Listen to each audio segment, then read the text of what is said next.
So sex between two men or between two women stands for non-procreative sex, right?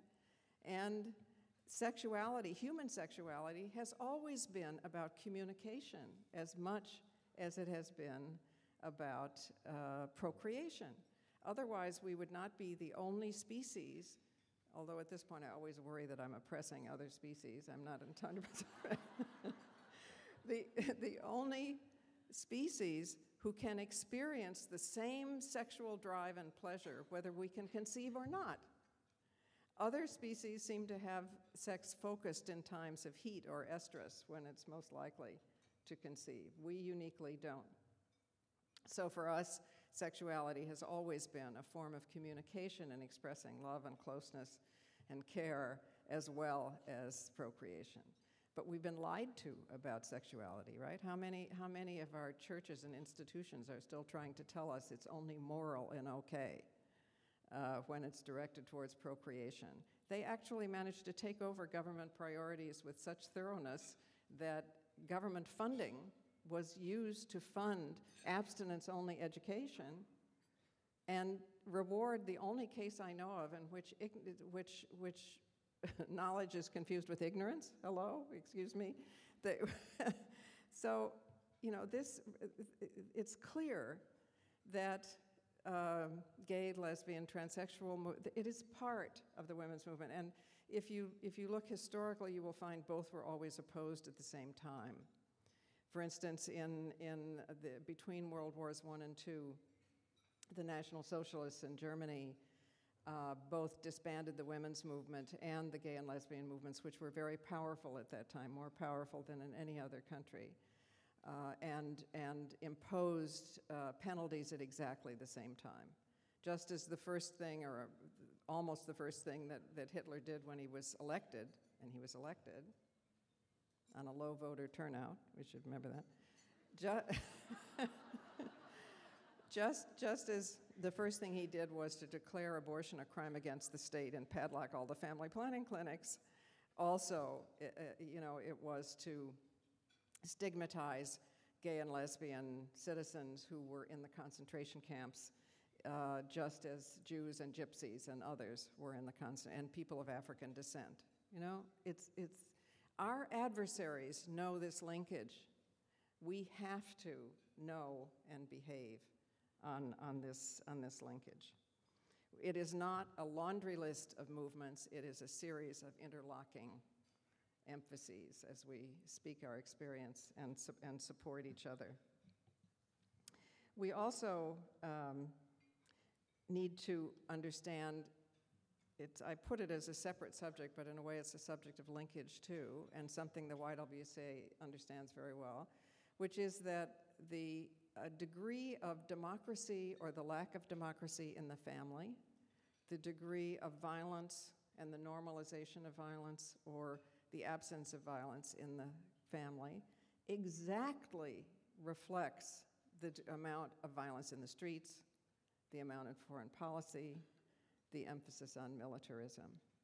If violence isn't normalized in the home, it is far, far less likely in every situation except immediate self-defense. It is far less likely to be normalized in public life. Now, how come we don't talk about it that way? You know, I spent lots of time talking on campuses, several every month, and I have always asked when I arrive, hello, is there a course that connects family forms and child-rearing methods to foreign policy? And I have never yet found one. Because the first is feminine, and the second is masculine. And it's just one more way in which the division of everything into masculine and feminine conceals connections and compartmentalizes us and penalizes all of us. But the truth is that the emphasis of the Y on exposing, healing, preventing violence in the home is directly connected to the kind of foreign policy we will have, directly connected to what goes on in our public life. And you deserve credit for that. And you don't get credit for that, and you don't get funding as if you were doing that. And that is the reward of making those kind of connections. In fact, Olof Palme, who, as you remember, was the chief of state in Sweden and who himself was eventually killed by a terrorist, he always said that the gender roles, the masculine and feminine lie about human nature, which polarize us, normalize dominance and submission, subject-object, passivity, activity, all the things that the lie of gender divides in human beings and normalizes, that, he said, was the root cause of most violence on this earth. Every government, he said, was most responsible for humanizing and eliminating the gender roles, because that was what normalized violence.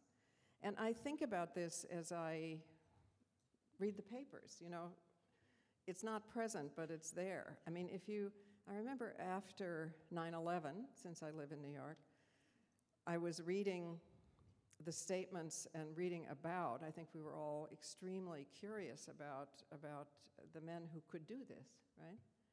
The leader of that group was called Mohammed Atta. He was, like all of them, middle class, well-educated. I say that because that's the group most likely to have the masculine role.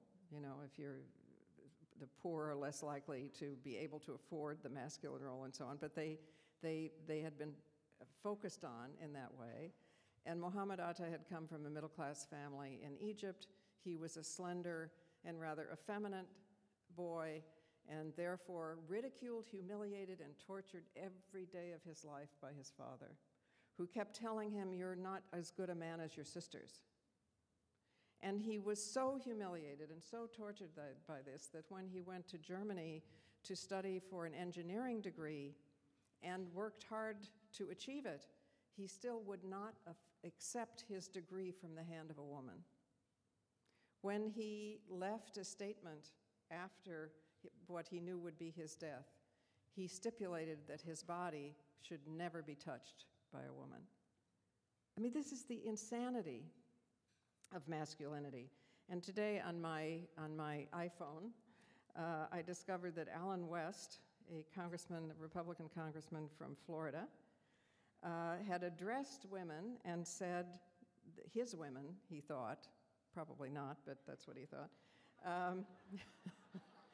He said that their job was to let other women know, all those Planned Parenthood women, all those Code Pink women who have been neutering American men and leading to this incredible weakness. Your job, he said, is to compensate for those, support men, restore American manhood. I mean, if I had said this, people wouldn't have believed it. And we now have this situation in which real majoritarian Republicans don't have a party anymore because it's been taken over by these ultra-right-wing folks, many of whom used to be Democrats, I have to say, to apologize to all my Republican friends, right? And it's turned into, even in the press, they call about the daddy party and the mommy party. You know, it's so much about politicized gender. So I think that kind of linkage, that kind of emphasis, that looking for the next progression, having the courage to challenge the very idea of gender is so much part of our future. We were talking about it last night with some friends here at the reception that you all had, because of the importance of men raising children. That is really the nexus of it. That's how, I mean, women discover our whole selves by being out there in the world. Men discover their whole selves by being nurturing and loving and patient, which is what child rearing requires. And for all of us to become whole human beings, it's a libel on men to say that men are not as loving and nurturing as women are. Of course men are. So our progression of feminism is to get to the point where men raise babies and little children as much as women do. I mean, we know that we've learned as a culture, as a nation, that women can do what men can do, but we have not learned that men can do what women can do. So most women have 2 jobs, and men are not allowed still by the culture, the job patterns, even sometimes by women, to be close to their children and to develop all of their human qualities. That is what is going to deeply, deeply challenge this false division into the masculine and feminine role. So I think wherever we look, if we think deeply about it, we'll see we're just at the beginning and there's much excitement to come. Actually, I would suggest using the past as like a yardstick. You think, okay, from the late 60s to now we came this far. Let's take that yardstick and see what it would look like in the future. If we've done all of this, we can do that. We can do that too.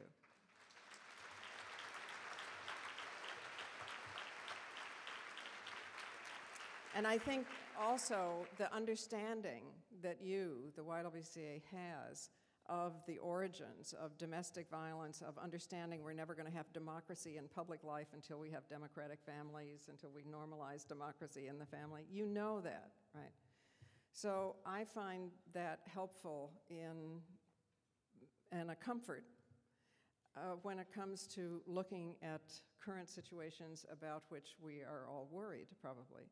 I mean, for instance, we have more guns being purchased than ever before, even if you just count legal guns with legal permits. We have membership in neo-Nazi, right-wing, violent groups going up as the organizations that monitor them tell us. We have a huge escalation in rhetoric that I think troubles us all, right? We have polarization in the media, that the regular media, the old-fashioned media, you know, so we have Fox News being the kind of Pravda of the right wing, and I fear that some of us may be cocooning also by reading just what we agree with on the web and so on.